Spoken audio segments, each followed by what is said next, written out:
Dear student, তোমাদের সামনে আজকে একটা চক্রবৃদ্ধি সুদের কম্পিটিটিভ এক্সামের শর্ট টিক্সের অঙ্ক নিচ্ছি। দেখো, কোন আসল চক্রবৃদ্ধি সুদের হারে 5 বছরের দ্বিগুণ হলে কত বছরে 8 গুণ হবে?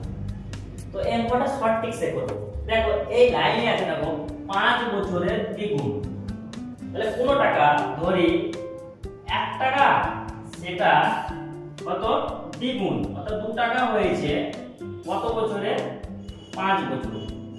এটা হচ্ছে প্রিন্সিপাল, মূলধন, এটা হচ্ছে অ্যামাউন্ট অর্থাৎ সময় চক্রবৃদ্ধি, এটা হচ্ছে টাইম। তাহলে 1 টাকার জিনিস 2 টাকা হয়েছে কত? 5 বছরে। এবার পরের লাইনে দেখো কত বছরে 8 গুণ হবে। তাহলে ওই 1 টাকার জিনিসটা 8 গুণ কত বছর হবে সেটা দেখো।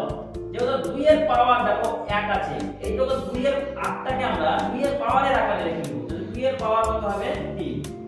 দেখো, এদের অ্যামাউন্টের পাওয়ারটা দেখো 1 ছিল, সেটা 3 হয়েছে। তাহলে কত গুণ হয়েছে? 3 গুণ হয়েছে। তাহলে সময়টাও আমাদের 3 গুণ হবে। 3 5 কত হবে? 15 বছর। তাহলে এইটার অ্যানসার হবে 15 বছরে ওই মূলধনটা 8 গুণ হবে। তোমরা কমেন্টে জানাবে যদি 5 বছরে 3 গুণ হয়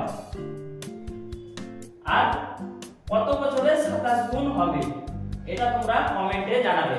থ্যাংক ইউ বন্ধুরা, বাই বাই।